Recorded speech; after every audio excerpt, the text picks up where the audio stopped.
Hi there. Welcome to Bourbon Turntable. We are the show that blends the love of music with the love of whiskey. With me tonight, as always, is my good friend, Mr. Drew Crawley. What's up, Drew? Howdy, sir. I'm doing well. It is another beautiful, muggy, hot weekend here in Louisville. At the time that we were recording this, I don't think I really did all that much. I had a small gig over the weekend, and then the highlight was going to see Jordan Smart and Tommy Prine play here in town. So got to hear the new Tommy Prine record. That was pretty fun. And Yep. otherwise, I've been sitting at the house just in recovery mode, watching a lot of Bravo TV shows and ordering a lot of DoorDash. So nothing too exciting on this Bra- end. Bravo, is that the network that does all the no, that's the Hallmark channel that does all the Christmas movies. I thought you might have been getting ready for your Christmas movies or something. Not quite. It's Oh. it's more so just trashy rich people yelling at each other. Oh, I get a kick out of. So. okay. Well, it sounds like the people that show up at most of your gigs. Anyway, we're gonna have a fun show tonight. We had these guys on, I guess maybe 9 or 10 months ago, and had a really good time with them. Seen them live before several times. Drew's got to play with them. Guys from Sweet Lady are with us. At least 2/3 of them are with us. That's right. I don't know if there's news of a band breakup that's going to be broken tonight or something like that. There's been rumors about Jordan sitting in with another band, so I don't know. I don't want to start anything. But we'll talk with them. They've been doing a wonderful tour over the course of the summer. And so we'll catch up with them on all of that. But before we do that, we want to tell you about the Bar Cart Co-op. Bar Cart Co-op is a collection of friends who produce content for the whiskey enthusiasts. We have Distillers Talk with Alan Bishop of Spirits of French Lick and Christy Atkinson. Alan and Christy talk with distillers from across the country and around the world about their distillation techniques and grains that they use, and you name it. If you want to find out more about how the whiskey that's in your glass got there, this is the show for you. One Piece at a Time Distilling Institute is another show that Alan does. Whether you are a distiller legally or illicitly, you can submit questions to Alan and he will post YouTube video responses to those questions. It's really geeking out on all things whiskey. Speaking of geeking out in whiskey, My Whiskey Den shows every Monday night, 9 o'clock Eastern Time, 8 o'clock Central.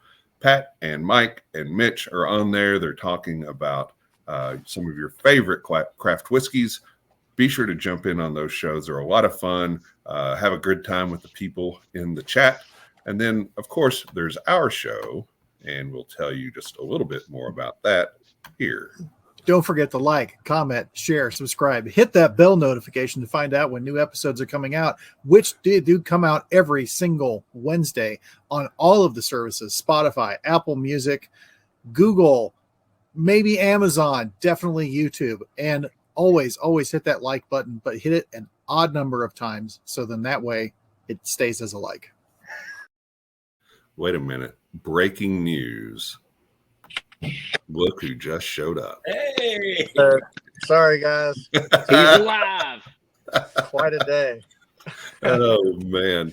We were going to have some fun making up stories about why you weren't here, but here he is. Hey. So, enough. We just got through the intro stuff. So let me introduce the guys in the band. Three guys that I guess it was almost a year ago when I saw you all for the first time, opening for the Cold Stairs at Zanzibar. Yep. I think that was early August. So, and we're sitting here early July as we record this. But over the last 10, 11 months, had the opportunity to see them live several times and get to know them personally. And three guys that I consider friends. At the top of the screen is Boomer Purcell. Woo. He is the bass player extraordinaire. Bottom left is Jordan Simpson, also known as Justin Pronto, also known as Bone or something like that. I don't know. I have questions about that one. Yeah. And last but certainly not least, the guitarist and vocalist, Mr. Blue Williams. Guys, welcome back to Bourbon Turntable. Thank you. Thank you. Yeah. Excited to be here. Yeah. So we're going to cover a number of things tonight. But one of the things we want to talk about is the Tres Hombres tour that you started this summer. And, one of the things we do on the show is we drink whiskey as well as talk music. So the whiskey that we've got for you tonight that you've had, and somebody misplaced theirs somehow.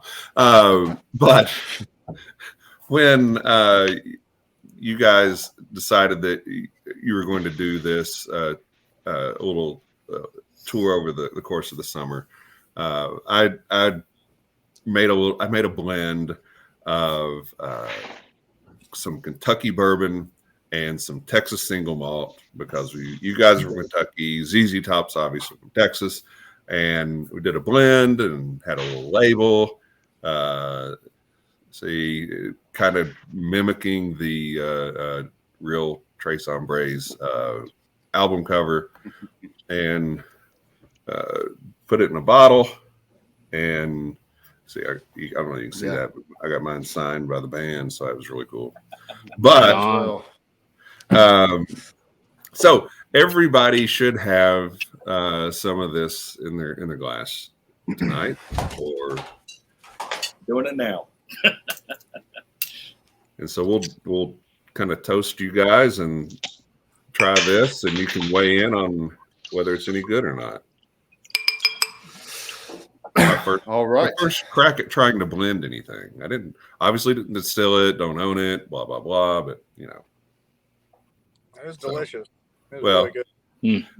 Jordan doesn't have his because he's living out of his car now. Yeah, Yeah. I'm not home, so I figured the best bet not to drink and drive an hour and a half away. So That's a smart guy. So, cheers, guys. Cheers. Thank you.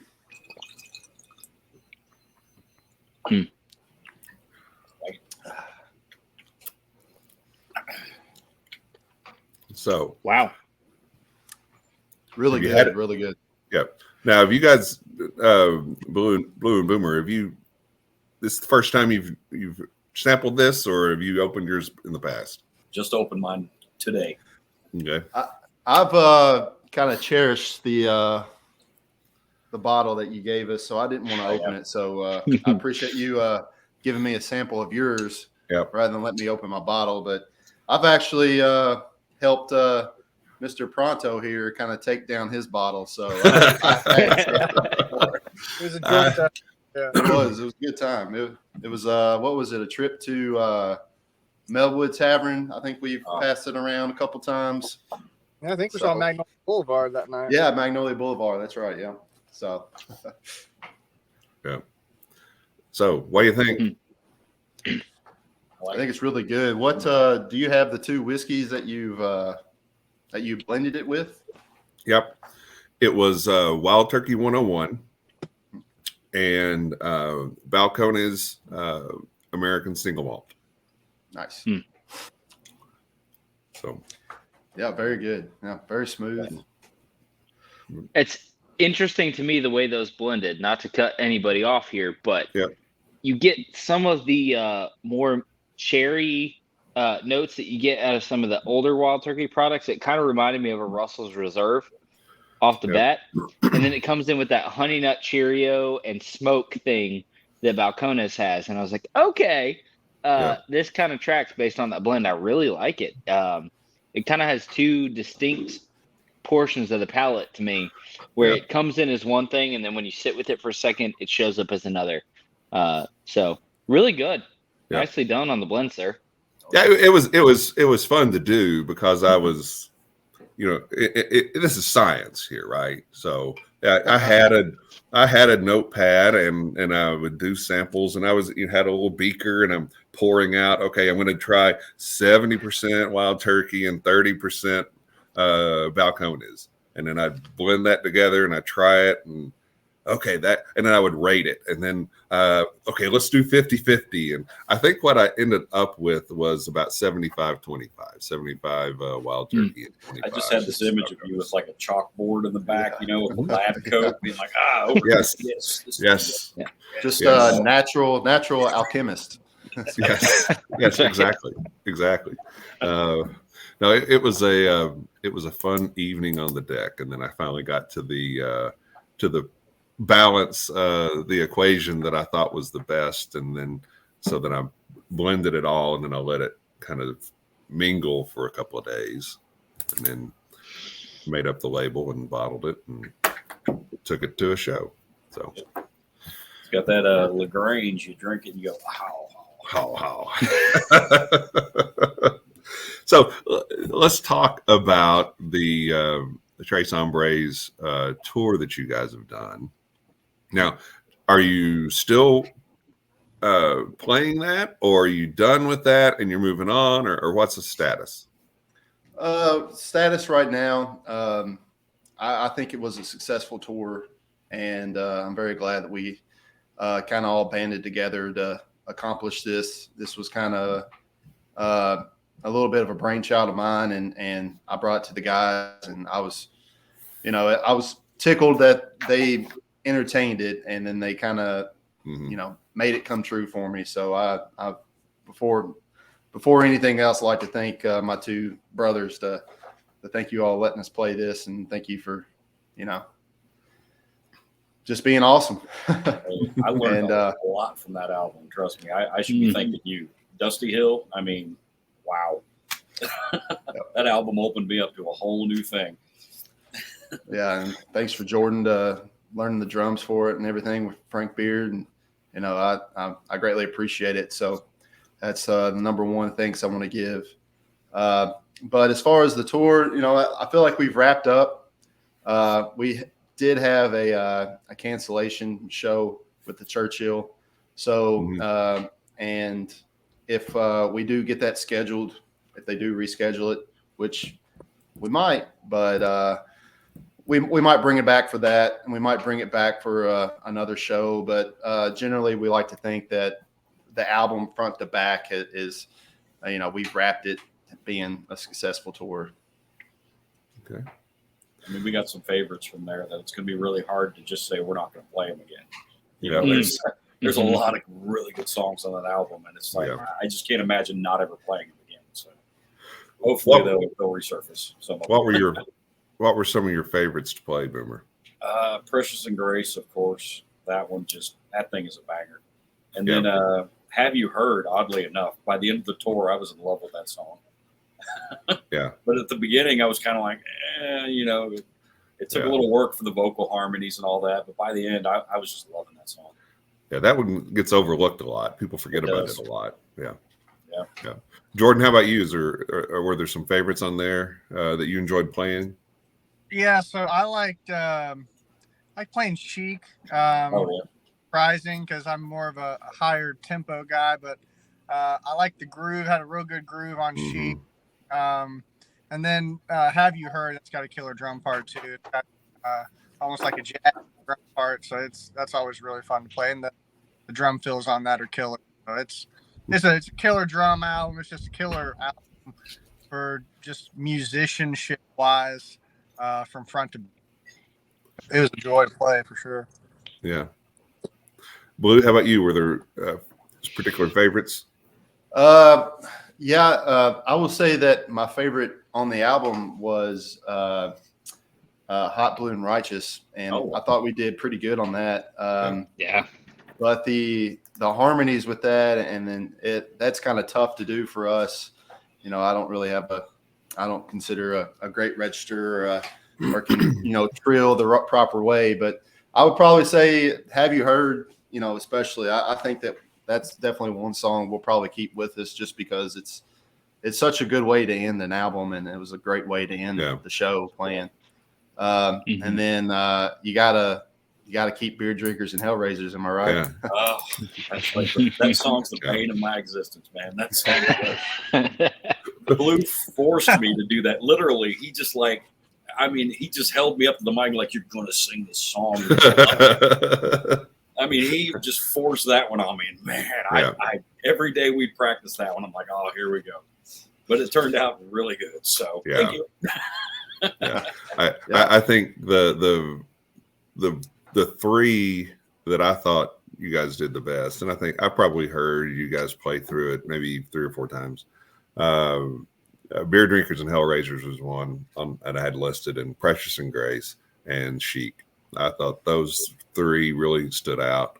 Although, I mean, you did you honored the album well, okay, from start to finish, and LaGrange is one of my favorite songs of all time, anyway. So I'll always like to hear that. Yeah, and that's always easy to say. Like, what was your favorite song? It was LaGrange. That's right. It's by far their most popular song. Obviously it's a big part of Tres Hombres, but we don't want to be those guys that say, "Oh yeah, LaGrange is the best." You got to do the album B-sides. I'm a big fan of, what are the songs that necessarily didn't make it big and aren't as popular, and those always tend to be my favorites. I think if I had to pick a third, though, I might have gone Move Me On Down the Line. I always thought that we did that really, really well, too. Yep.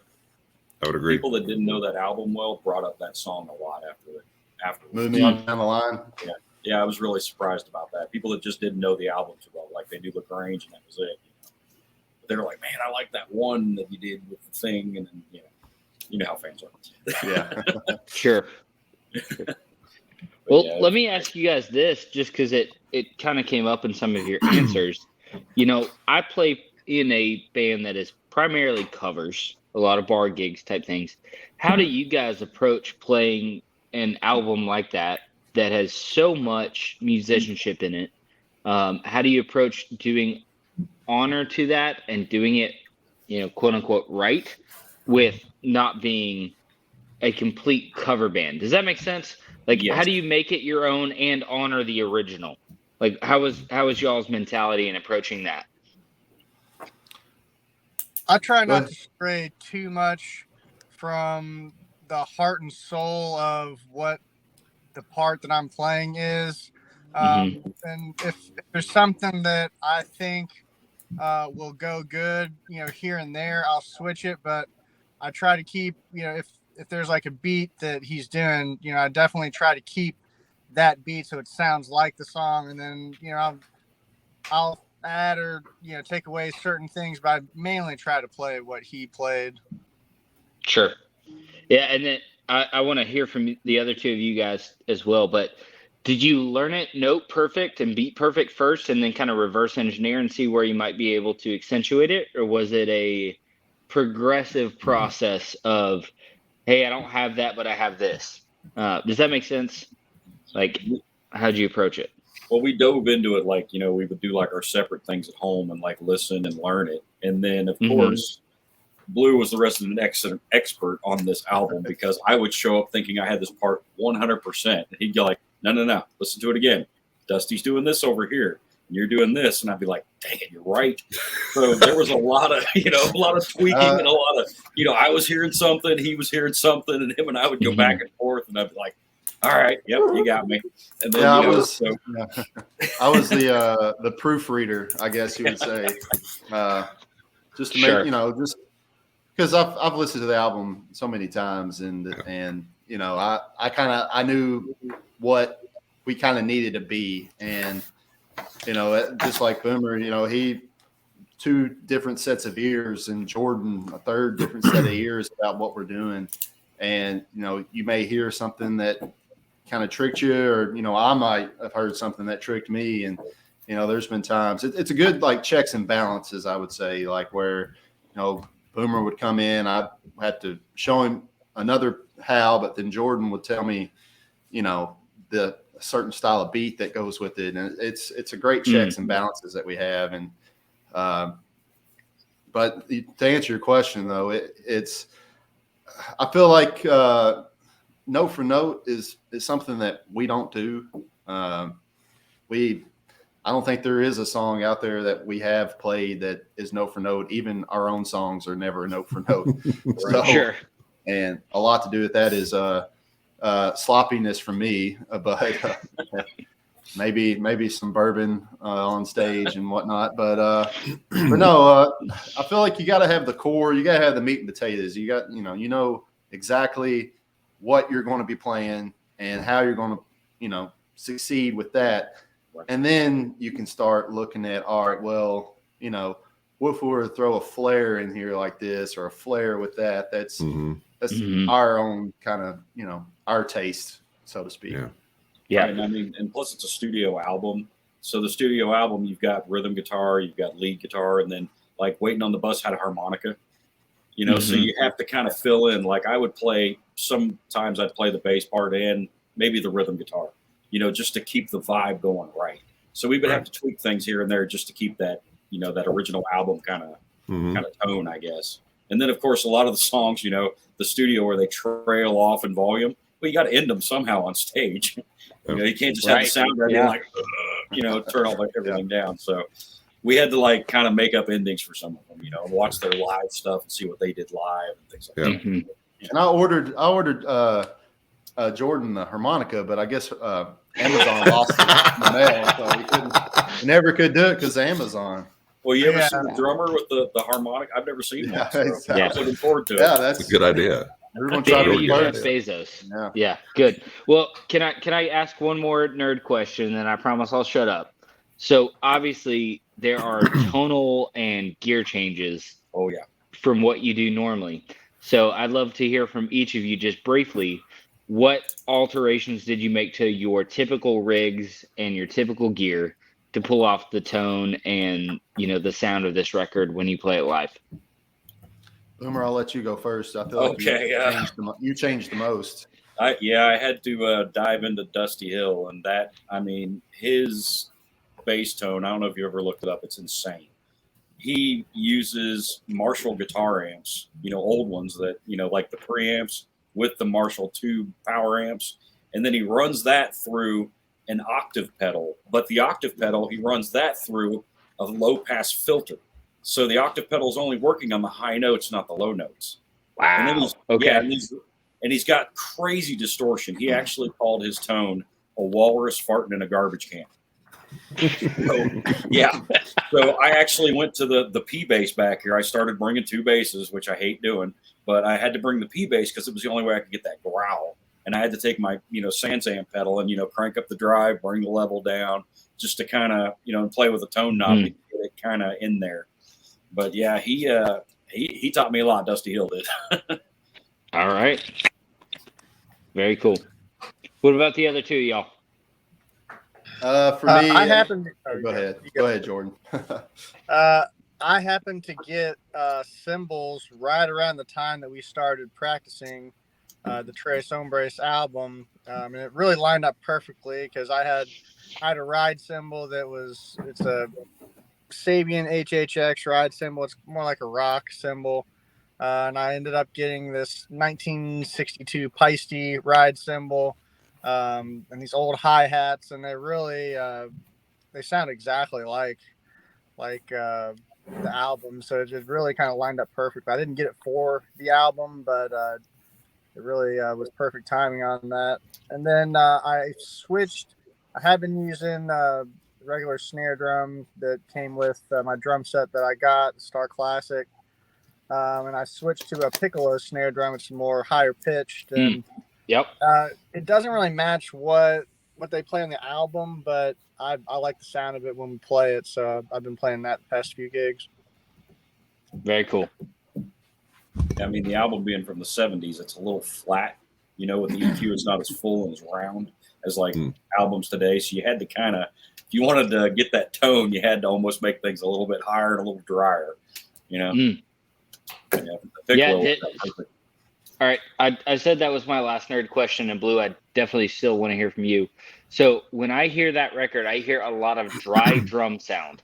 So did you guys do anything as far as muting when you played it live? Did you put handkerchiefs, wallets, gaff tape, moon? What did you do to the drums, or did you do anything at all to deaden that sound? So I have a moon gel that I put on my snare drum, and that'll take the ringing out of there. I tuned my toms lower, and tuned the top head lower than the bottom head, so that would kind of take that sustain out. And really on the floor toms, I've loosened it a lot and tightened up the bottom head, so it kind of has that almost compressed sound to it. So yeah, that's kind of how I did that. Cool. All right, Blue. Well, kept you waiting long enough. No, you're fine. I mean, luckily for me, with Billy Gibbons of that era, it was a super lead, or it was his old twin. I'm sorry, not twin, but Tweed Deluxe that he had. Unfortunately, I don't have a Tweed Deluxe, but I got a couple Tweeds. So I generally played a twin Tweed, and then just kind of depending on the venue, I'd either go with a JTM 45 or the 87X Marshall. But I really didn't have to change too much, just because that's what I normally play. I usually do a Marshall paired with a paired with a Fender. So with that, it was fairly simple for me. It was his kind of live tone, because I feel like we mixed the studio with like live is what we were trying to pull off, trying to have a great blend of that. So with the live, I kind of use more of my fuzz just to kind of have it, make it a little bit more beefier and chunkier. But like I said, not a lot. I just plug in and play. That's awesome. A lot of it's attitude. Yeah. Like that. Well, thank you guys for the breakdown there. For the 5 people that listen to this show for gear nerdery, they'll appreciate that, and we can get back to the rest of it now. Thank you for indulging me. Oh, those are great questions, Drew. I actually had a couple of those on my list, so I'm glad you asked that. So I guess just to kind of wrap up the discussion on this topic, why this album? Well, for me, I felt like it was a good idea to recreate an album. I've seen bands do it and pull it off. And honestly, the big inspiration with that, I'll give a shout out to Mojo Thunder and those guys. I mean, they did Pronounce Leonard Skinner, and I didn't necessarily go to the show, but just seeing the promos for Mojo Thunder doing that, it just sparked a fire underneath me. Like, what a great idea to pay homage to, just a great album that, people know some of the songs, but not all of the songs, but all the songs need to be heard and played out again. So I feel like that's what inspired me. And I had, always enjoyed ZZ Top, and I figured with the 3-piece and just the way we sound, that I thought it would just fit right in. So brought it to the guys, and we learned, we already had, I think, 2 songs down just because we were just trying to be a little different. And so I think we had Precious and Grace down. That was our first one that we learned actually prior to even trying to do this album. But we did that, and then I think we did LaGrange, and it was just kind of like, hey, we got 2. Let's just do this album. Plus, a lot of these albums, people hear the popular songs on the radio, classic rock, all that stuff, and then they get the compilation albums, and they only hear those they don't get to hear the whole album. Right. So a lot of people that were ZZ Top fans were just like, man, that was excellent. People that had listened to it on vinyl, where you can't really skip songs. Right. They were very happy to hear all those songs live again. So it was a great experience. No, I love the concept of that, whether it's one band covering and paying tribute to another, or when it's a band playing their own album, start to finish. I love that because you get the experience of the album that you're used to listening to in the order that you're used to listening to it, but you get it live, and that's just very, very cool because there's always something different, whether intentionally so or just by accident. And it's I just love it. It's a great concept, and I hope that people do more of that. Are you guys? I'm sorry. Go ahead. No, the ZZ Top fans. We met so many cool people that just showed up and were just so excited. And you could pick them out. You could literally be like, "They're here for ZZ Top. They're here for." Right. We had one lady literally when we started. She just yelled out, "I know every word to every song." Beautiful. Here's the mic. Okay, come on up. Yeah, I think she was just that excited. She wanted everybody to know she was there for that.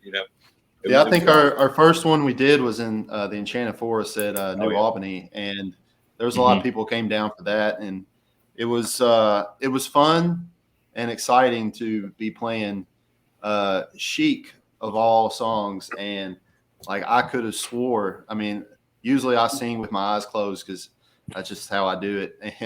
But I after the show, I walked up to Jordan and I was like, "Man, I think there was a lot of people singing along to that song." It was. Well, I don't know. I just heard playing air guitar out there. Oh, was there? Yeah, I didn't. Yeah, see they were. Well, the lights are always on my eyes, so I just keep them. Well, there was these two guys out there, and there's a part on Chic where you have to do the little. And these two guys were out there just, hands in the air going, wah, wah, wah. And it was just so great to see these people that just love that album, just really be into it. It was so cool.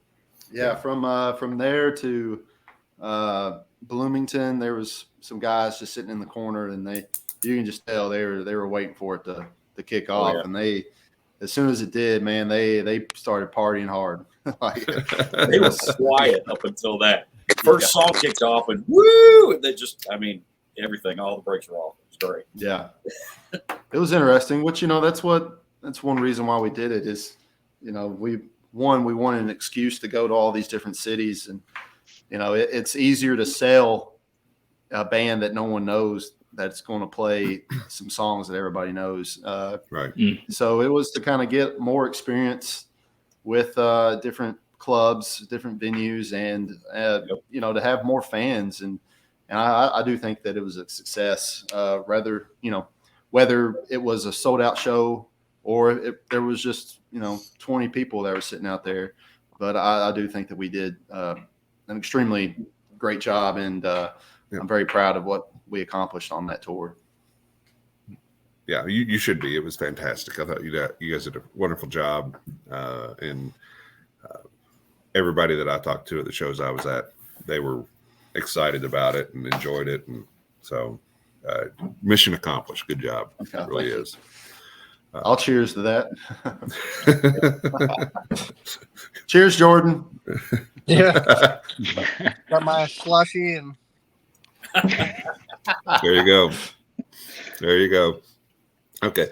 I want to get into a few other things about what's been going on since you were on the show last and what's coming up. But before I do that, I want to make sure that the folks watching the show are aware of this fundraiser going on for Tiffany Whaley. Tiffany works with Alan Bishop up at Spirits of French Lick. She is the front of house manager. She manages the store and the tasting rooms and everything that goes on up there. And Tiffany's husband, Justin, is actually the assistant distiller at Spirits of French Lick. Tiffany has been diagnosed with a breast implant illness. It's a fairly serious condition with some really nasty symptoms as far as just fatigue and brain fog and other things that just make it very difficult to function. So has a mandatory surgery that was not covered by insurance, and they're trying to help her and Justin raised some money for this surgery. So on July 18th, 4 o'clock at Spirits of French Lick, they're having a big blowout party. There'll be raffles, there'll be bingo. They've got lots and lots of unique and rare bottles of whiskey that will be auctioned off. There'll be food, all kinds of really good stuff. So if you can make it, get there. I believe I was talking with Justin today. I believe they're going to have it set up where even if you can't be on site, you can participate in the silent auction and the raffles for the bottles. And there's also a GoFundMe page that's been started for this as well. So these are really good folks.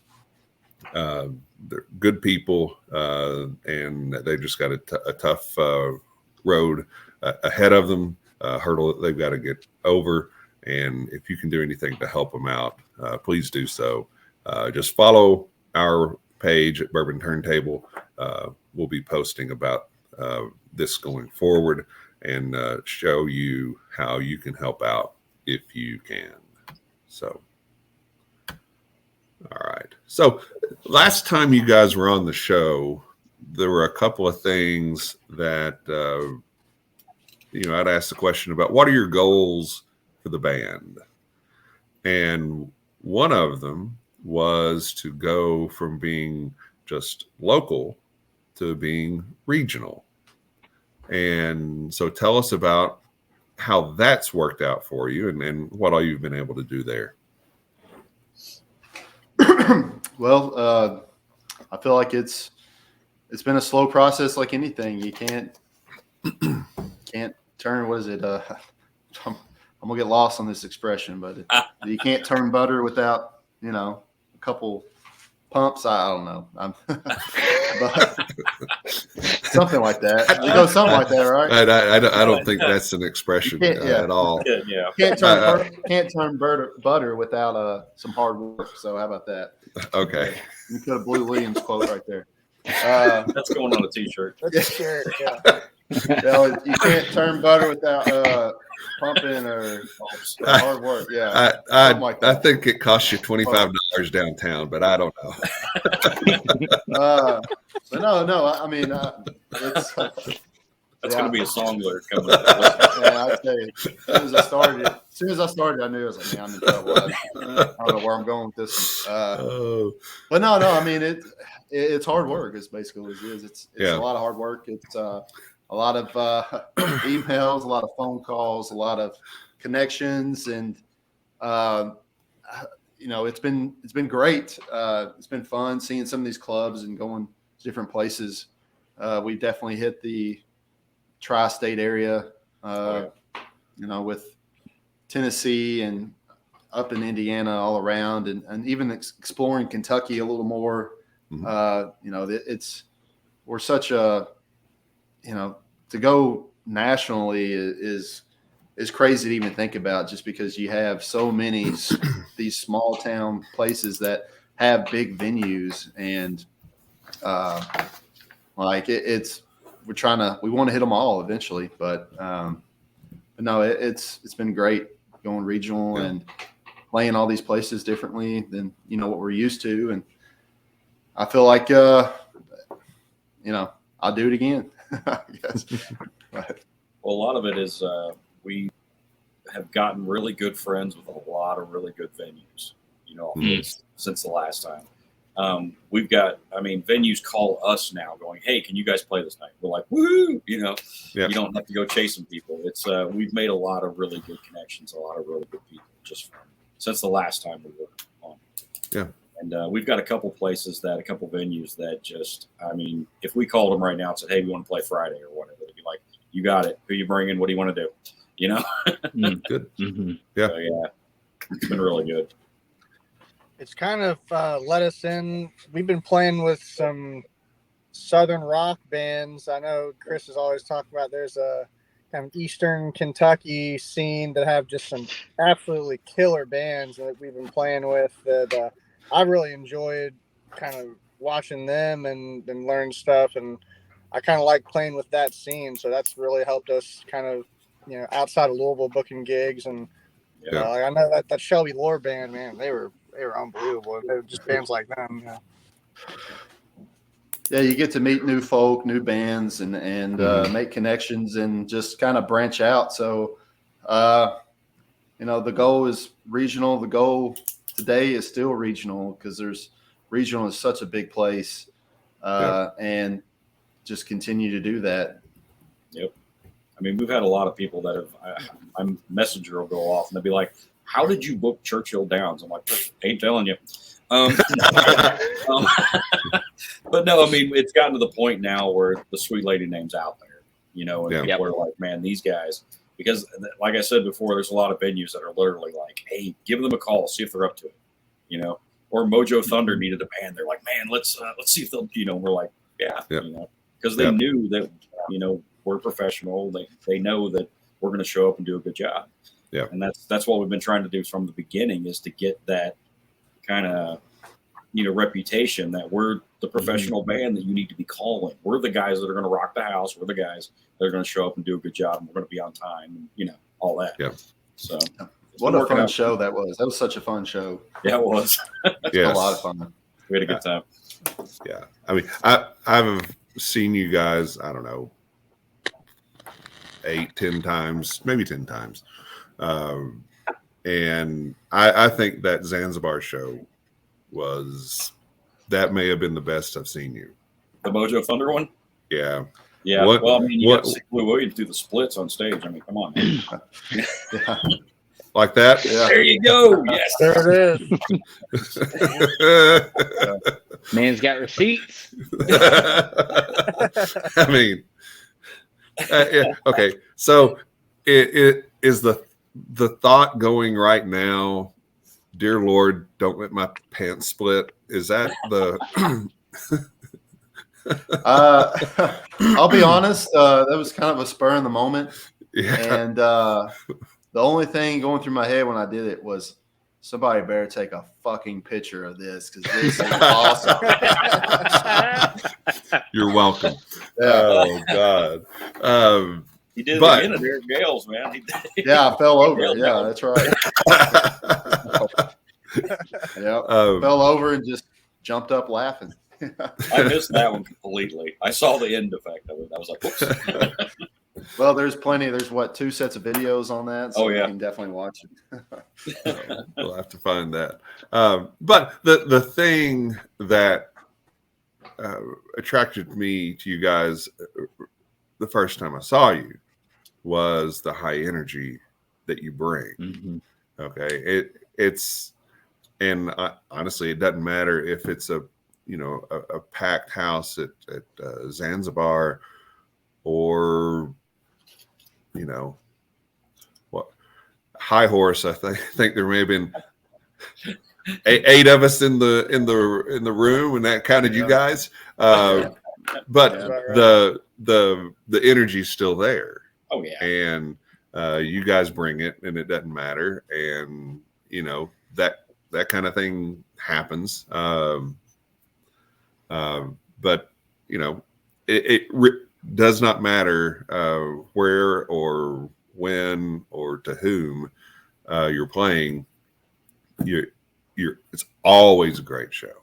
And I think that the Zanzibar show that I mentioned, the one with the famous Blue Splits show,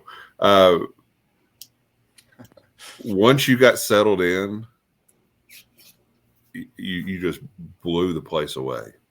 And that's how you don't get invited back to open for somebody, Yeah, that's true. And I do think that's true. I think sometimes that has hurt us every now and then. We played that I think it was the Zanzibar show, and then we played Nashville the next night. I think it was something like that. But we played one show where the house was packed. It was high energy. It was awesome. And then the next night we went to Nashville, and like the show we were going to play, it got canceled like at the last second. We didn't know. We were already in Nashville, so we were the only ones there. So we ended up playing a show to the bartender and like 2 people that I think Blue hassled in the parking lot.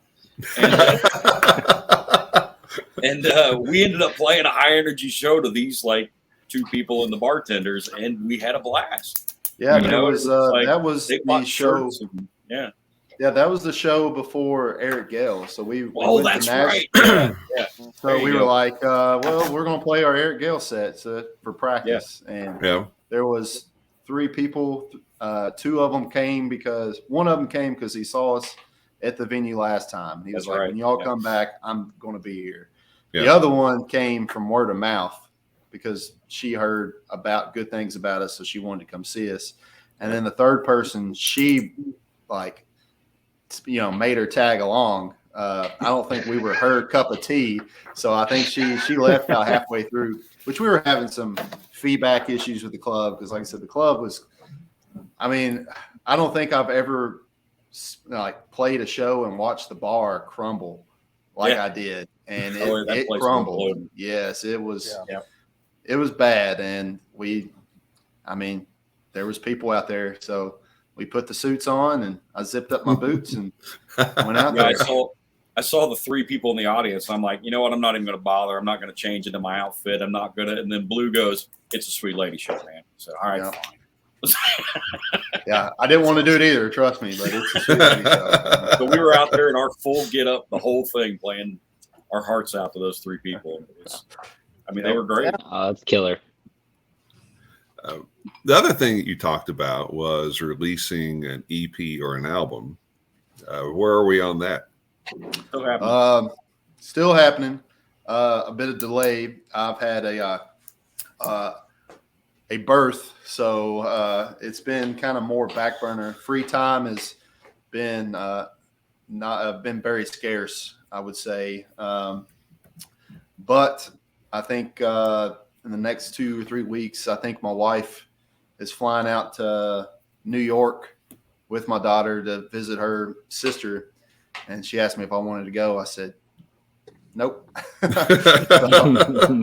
So I think hopefully by the end of the month, I'll have it wrapped up. It's just a couple lingering vocal duties. And it's just been tough to find the time or find a quiet household to record the vocals in. Yeah. The funny thing is we've been working on the first album, getting it out, getting the EP going.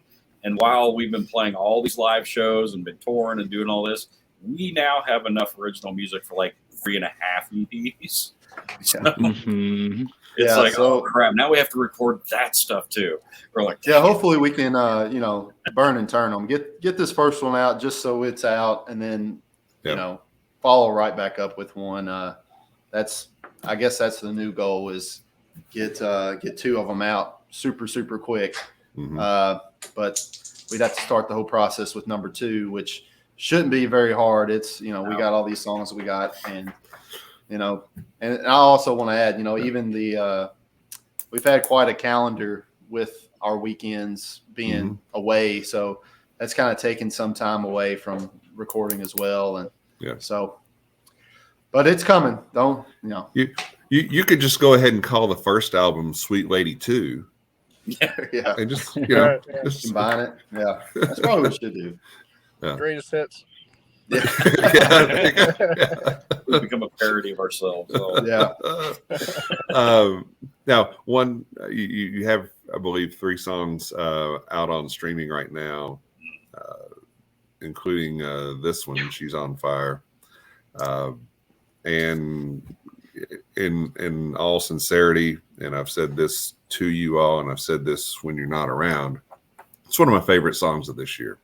I love it. I think it is to me. I love the other 2, but that one's kind of went to me. It kind of went next level for you, and I, so I'd say that most of the songs that are on the upcoming album are probably things that you've already done live. Is that fair to say? Most. Yeah. There's a couple. Yeah. We're shooting for 6. We got the basis of them, so it'd be a total of 4 that you've heard live, and then 2 just we haven't played. So that's at least that's what's going on in my brain. I mean, if I cut it to 4, maybe I can get it done quicker. But Well, I mean, Love the it. problem is,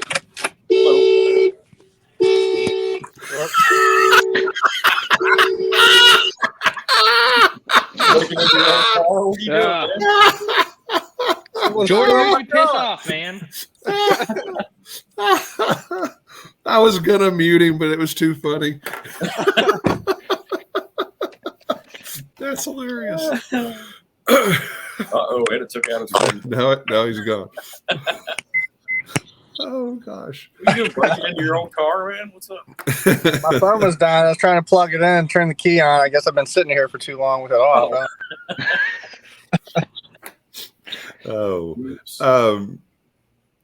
So talk about what shows you've got coming up. We talked about this a little bit, but I just want to make sure we've got it covered. And of course, as things get added, as you have shows coming, we always share that on our social media as well. But so Okay. yeah, go ahead, Boomer. You got it. Oh, okay. I got my calendar up. That's all. We've got on the 28th of July, this will be Madison, Indiana, which is the Red Bicycle. What's that? Hall? Red Tavern? Bicycle. Red Bicycle Hall. Yeah, Red Bicycle, yeah. We're playing that with Shelby Lord. So that'll be awesome. Awesome. That'll be a great show. Great venue too. Love that Yeah. place. Yeah. And then August 2nd, we're at Stevie Ray's. And then Awesome. we haven't That got is the date. for let's talk about that. That is for LRS. They are going to be cutting a live album from Louisville locals, just to have like a Louisville live album, and they're basing it in Stevie Ray's. Mhm. So the goal is for them to, I think it's a song or two from a bunch of bands, and he wants, that he thinks Stevie Ray's would love, I guess. And Skinny J came up to me or us and asked if we would like to be part of it. It's playing Stevie Ray's and then recording an entire night of us, and then I guess going back and selecting, one or two that we thought best versus what, one or two that he thought best, and working out something to release a live album with, many bands around town. That's fantastic. Very cool. Yeah. Now, is that open to the public? Yes, absolutely. Okay. Like I said, it's the Wednesday. Would you say August 2nd? Is that correct? Yes, August 2nd on a Wednesday. Yeah, it is a Wednesday. Yeah, but open to the public. You get a full Sweet Lady show. I think there might be an additional band. I know for sure an additional band, but it might be 2 bands. I can't quote you on that, but at least another band with us, and you'll get a full show of Sweet Lady. Awesome. Awesome. Then after that, we got the 7 Cents Festival at Headliners. We haven't got the day yet. It's August 4th or 5th. They haven't given us. We actually get our time slot tomorrow. So, Good. but it's the 4th or 5th. Just follow Yeah. 7 Cents and you'll get that. Yeah, super excited about that. I mean, Headliners yeah. were so fun, and it was. Local I festival. want to think that because of the Eric Gale show, that is one of the reasons why we got asked to play on that. That's what I like to think. So, Yep. And then we're September 2nd. We're at Henry Clay's in Lexington, which is one of our favorite venues. It's one of those venues that's like a bowling alley, and it's right in downtown Lexington. And it's got the little stage at the end of the bowling alley. When I say little, I mean little. Like you have to bring the right gear, or else you're not going to be able to move around. So seeing one of our high energy shows on a tiny stage, it's something to behold. Trust me. But we like that venue a lot. It's really fun. September 9th, Alibis in Corridon. That one's going to be really good. LRS Fest on October 7th. that's unannounced, Boomer. You're not supposed to say that. Yes. I was just reading my calendar. I was getting ready to text you. Allegedly. Okay. Allegedly. Allegedly. Yeah. So we'll just edit that out. Yeah, you can edit that out, right? Yeah, we'll edit that out. Yeah. All right. And then that's all I'm going to say for now. But since we like to throw surprises on your show, we announced the ZZ Top Tres Hombres next summer. So I guess we can officially. I guess it's not necessarily an announcement. It's more of a rescheduling, but we will be back at Churchill Downs to reschedule our show on September 21st. And that is an official announcement. So we can at least we can say that officially on air. But that's fantastic. Yeah, we're super excited to do that. You know, it was kind of a bum to have that show canceled because of what's been going on, and obviously, you know, you don't want animals, you know, passing away on the track while people are betting on them for fun. You know, that's not right. Yeah, we're up there having a good time dancing. Not a good thing. So hopefully everything gets fixed, and we'll be back the September 21st. That's fantastic. Now, will you be playing? You set up in the paddock area? That I do not. I do not know. I know it's under. Yeah, I know it's under construction. So maybe we'll play on top of some orange cones. Could be. Oh, no, that's great. A lot of good stuff to look forward to, and that'll be awesome. Is there a dream show? Like, hey, if we could play here, that would be the as far best. As like a venue or an artist. Either, both. Either. Yeah. All right, Justin. Pronto, you start us off with this. Realistic dream wise, I know I think, but I can speak for everybody here. We would love to open for Kingfish when he comes back to headliners here. Was it November, something like that? November 11th. Yeah. Yeah. That'd be killer awesome to open for him. You stole my dream. That's what I was going to say. Yeah. No, like I'd like to open for Tool, but that's probably not going to happen. So Okay, that would be a very eclectic show. Yeah. Oh yeah, Taylor Swift, of course. That'd be great. Oh my God, yeah, that's what I'm shooting for right now. No, Jordan stole mine. Kingfish. Yeah, I think we all wanted that. We all want that Kingfish show. Yeah, yeah, we all want it.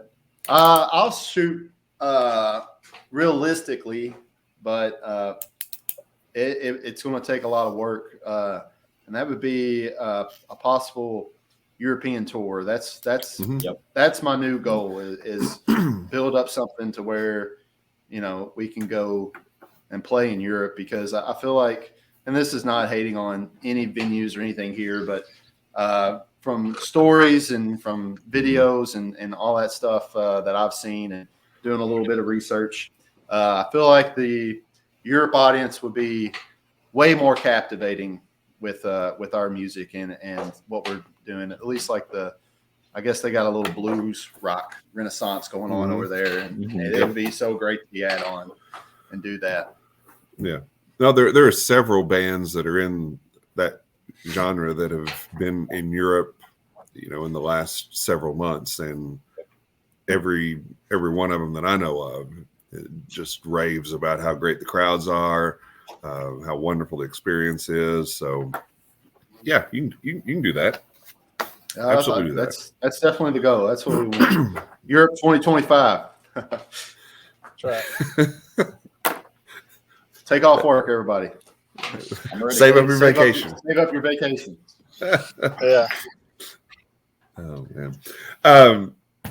So, anything else coming up that you want to share that you're supposed to share? I'm afraid to talk now. That's about it. Yeah. I think that's about it. That covers like what we have left, and I think for the Churchill Downs show, that's a new announcement.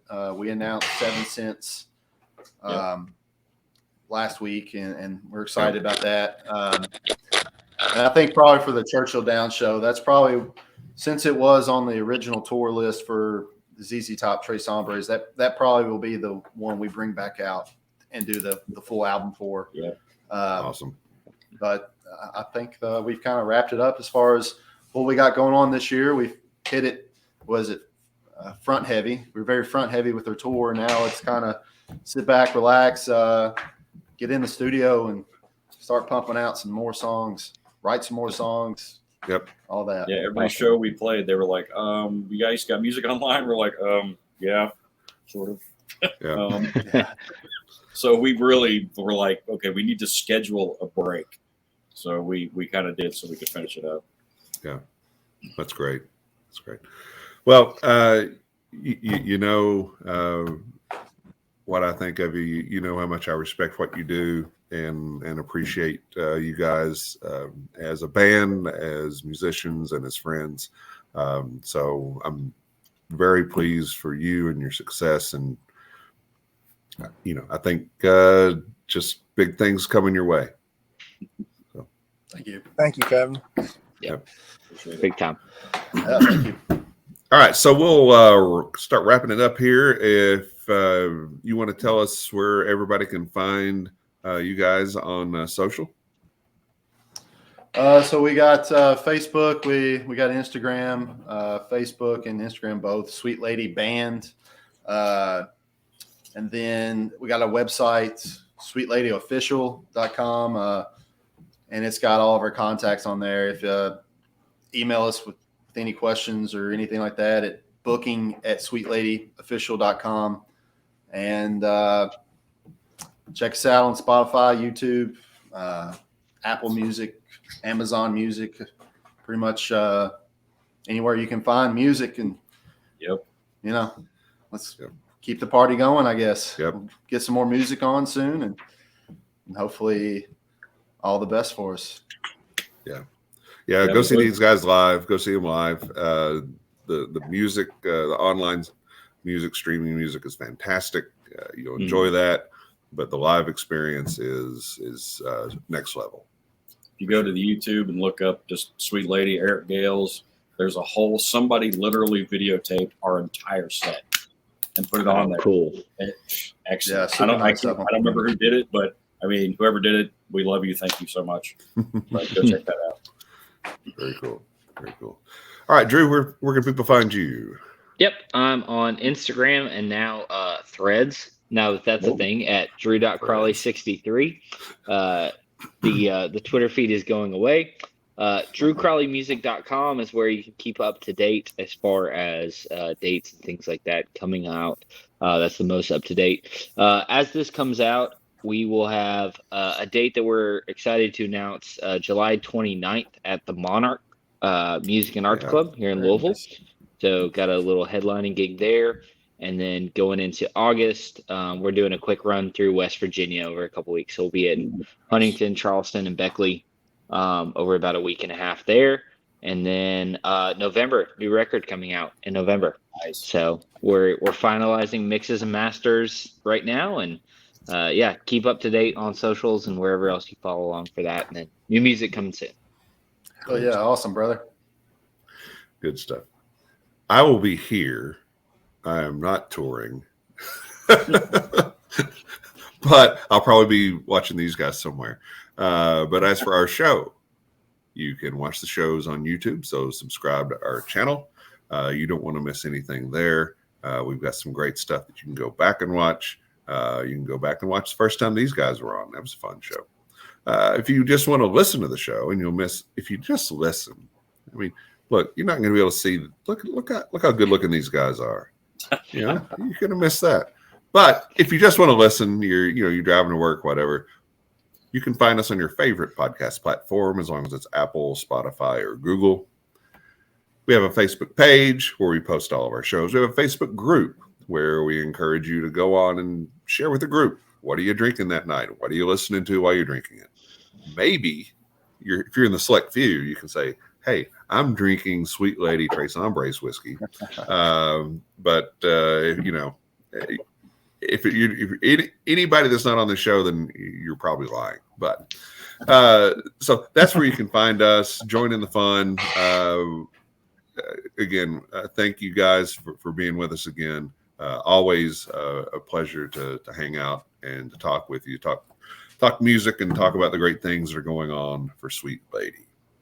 So yeah, our pleasure. Yeah, on behalf of Drew and Boomer and Blue and Jordan, thank you for watching. And until next time, cheers, love, and free bird. Good night. But